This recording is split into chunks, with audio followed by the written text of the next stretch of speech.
George and Martha, That One Fine Day by James Marshall. Read by Aurora Rose, age 6. 5 stories about 2 best friends.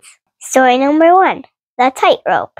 One morning when George looked out his window, he'd scarcely believe his eyes. Martha was walking a tightrope.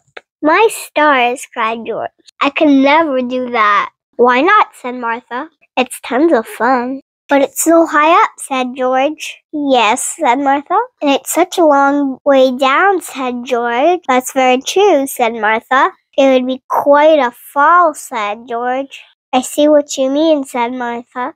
Suddenly, Martha felt uncomfortable. For some reason, she lost all confidence. She began to wobble. George realized his mistake. Now he had to do some fast talking. "Of course," he said. "Everybody could see you like walking the tightrope." "Oh, yes?" said Martha. "Certainly," said George. "If you love what you do, you'll be very good at it, too."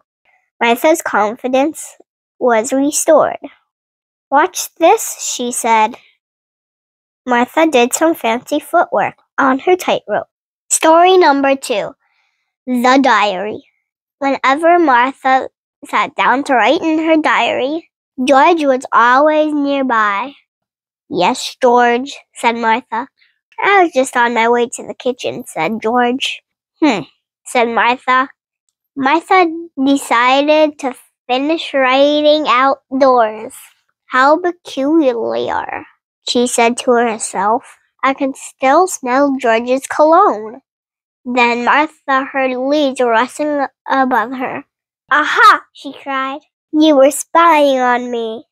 I wanted to see what you were writing in your diary."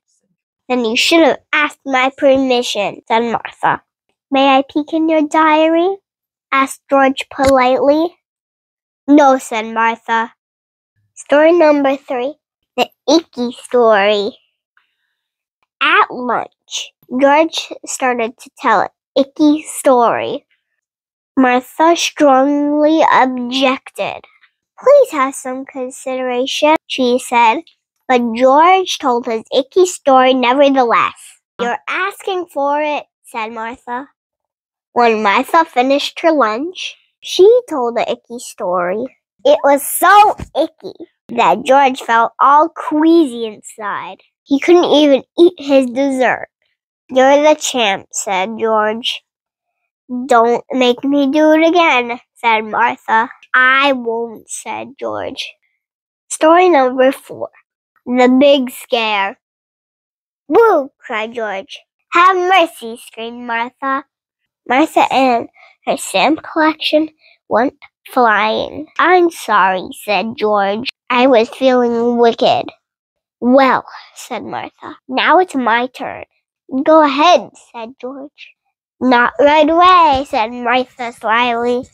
Suddenly, George found it very difficult to concentrate on what he was doing. "Any minute now, Martha is gonna scare the pants off of me," he said to himself. "Maybe she's hiding someplace," he said. George made sure Martha wasn't hiding under the sink. During the day, George got more and more nervous. "Any minute now," he said. But Martha was relaxing in her hammock. "I'm sorry I forgot to scare you," said Martha. "That's all right," said George. "It wouldn't have worked anyway. I'm not easily frightened." "I know," said Martha. The last story, The Amusement Park. That evening, George and Martha went to the amusement park.